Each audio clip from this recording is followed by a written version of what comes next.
komunikasi antara Mas Gibran dengan para ketua umum partai politik itu sudah berlangsung jauh-jauh hari.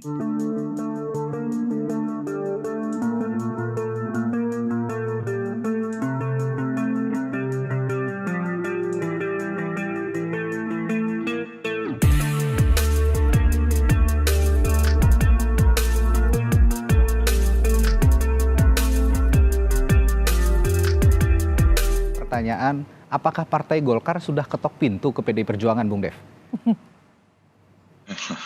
Kalau masalah ketok pintu itu adalah masalah komunikasi Oke. ya, antara ketua umum, apalagi yang sekarang masih dalam koalisi pemerintahan saat ini itu rutin melakukan komunikasi.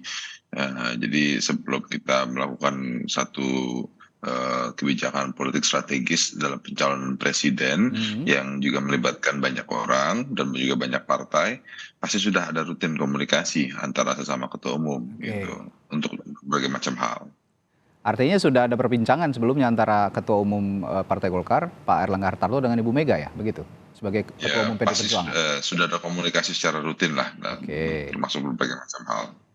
Tapi pada saat deklarasi kan kalau pasangan bakal capres-cawapres biasanya bakal cawapres ini hadir begitu. Seperti yang kita saksikan Pak Muhaimin Iskandar pada saat dideklarasikan dengan Pak Anies hadir begitu. Lalu Pak Ganjar juga Pak Mahfudnya hadir. Nah, Mas Gibran ini kok nggak hadir semalam, gimana ceritanya tuh, Bung Dev?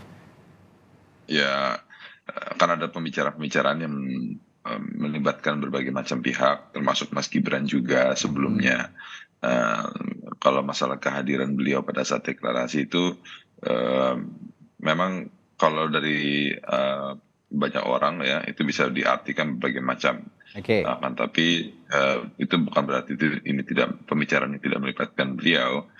Komunikasi ini pasti sudah dibicarakan, diskusikan cukup panjang, dan juga komunikasi antara Mas Gibran dengan para ketua umum partai politik itu sudah berlangsung jauh-jauh hari, gitu, dan makanya akan segera deklarasikan rencananya hari ini ya, nanti sore akan dideklarasikan, dan lalu kita akan daftarkan pada besok.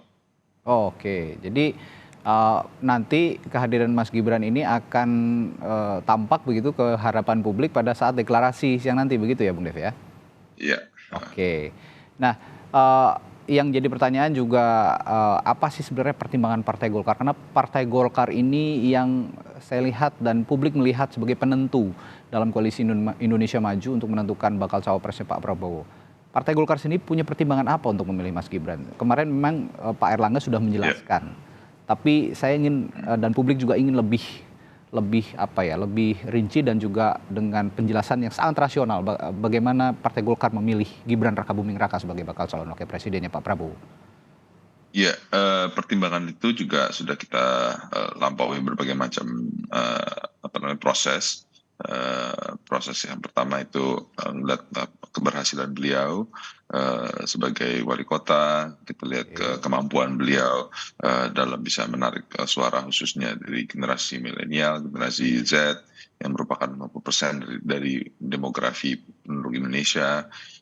Terus juga bagaimana kemampuan dia untuk menggerakkan massa khususnya di generasi muda. Nah, hal inilah yang menjadi tolak ukur dan pertimbangan utama kita untuk menentukan pilihan ini.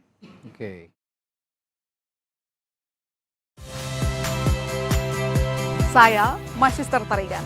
Saksikan program-program Kompas TV melalui siaran digital, pay TV, dan media streaming lainnya. Kompas TV, independen, terpercaya.